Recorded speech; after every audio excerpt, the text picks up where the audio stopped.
Welcome to SR news. భారతీయులను బానిసలుగా చేసుకుని శతాబ్దాల పాటు పాలించిన బ్రిటిష్ వాళ్ళు అలాంటిది బ్రిటన్ను ఓ భారతీయుడు పాలిస్తాడు అని ఎవరూ ఊహించి ఉండరు. కానీ దీన్ని నిజం చేశారు రిషి సునక్.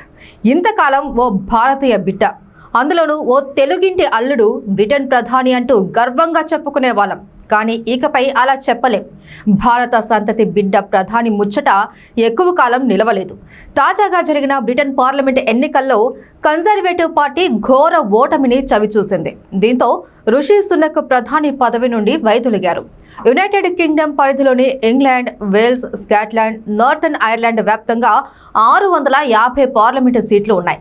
ఇందులో సగానికి పైగా అంటే 326 సీట్లు ప్రభుత్వ ఏర్పాటుకు మ్యాజిక్ ఫిగర్. కానీ తాజా ఎన్నికల్లో అధికార కన్జర్వేటివ్ పార్టీని చిత్తుచిట్టుగా ఓడించి ఏకంగా 410 స్థానాల్లో లేబర్ పార్టీ విజయం సాధించింది.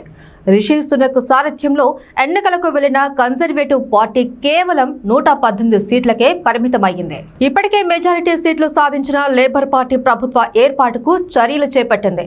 ఫలితాల అనంతరం ప్రధాని అభ్యర్థి కీర్ స్టార్మర్ బకింగ్హామ్ ప్యాలెస్ కు వెళ్లి కింగ్ చార్లెస్ IIIని కలిశారు. స్టార్మర్ ను ప్రభుత్వ ఏర్పాటుకు రాజు ఆహ్వానించారు. రాజును కలిసిన అనంతరం స్టార్మర్ బ్రిటన్ ప్రజలను ఉద్దేశించి తొలి ప్రసంగం చేశారు.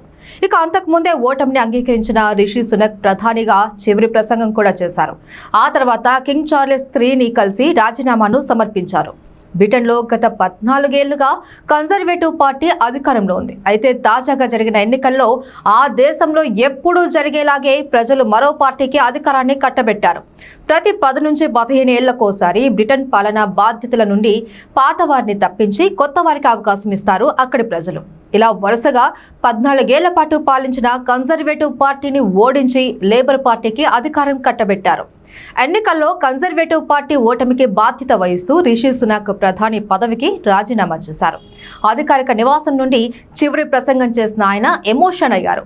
ఓటమికి పూర్తి బాధ్యత తనదే కాబట్టి ప్రధాని పదవి ఇప్పటికే రాజీనామా చేశాను అని, త్వరలోనే పార్టీ పదవికి కూడా రాజీనామా చేస్తాను అని ప్రకటించారు ఆయన.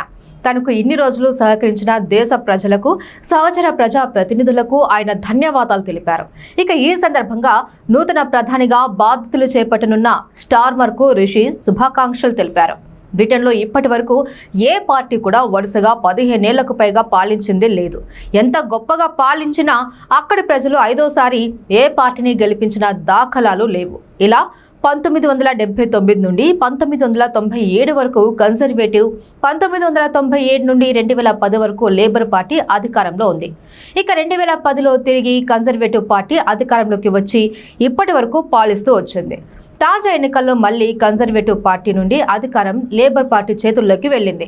దశాబ్ద కాలంగా అధికారాన్ని చెలాయిస్తున్న కన్జర్వేటివ్ ప్రభుత్వంలో ఆర్థిక వ్యవస్థ అస్తవ్యస్తంగా మారింది. అంతేకాకుండా ఈ ప్రభుత్వంలో అనేక కుంభకోణాలు బయటపడ్డాయి. దీంతో కన్జర్వేటివ్ ప్రభుత్వంపై ప్రజలు విశ్వాసాన్ని కోల్పోయారు. కాబట్టి లేబర్ పార్టీని అత్యధిక మెజార్టీతో గెలిపించారు. ఇక రిషి సునక్ కు ముందు బ్రిటన్ ప్రధానులుగా కన్జర్వేటివ్ పార్టీ నాయకులు బోరిస్ జాన్సన్, లిజ్ ట్రస్ పనిచేశారు.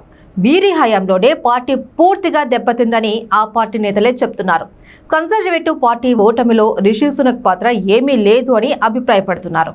ఇక బ్రిటన్ ఎన్నికల ఫలితాలలో భారత సంతతికి చెందిన రిషి సునక్ నేతృత్వంలోని కన్జర్వేటివ్ పార్టీ ఓడిపోవడం బాధించే అంశమే. కానీ ఈ ఎన్నికల్లో ఏకంగా 26 మంది భారత సంతతి వారు గెలవడం ఆనందించే అంశమే. రిషి సునక్తో సహా చాలా మంది భారత సంతతి నాయకులు గెలుపొందారు. మరో ఆసక్తికర అంశం ఏమిటంటే రిషి సునక్ కంటే ముందు బ్రిటన్ ప్రధానిగా చేసిన లిజ్ ట్రస్ ఓటమి పాలయ్యారు.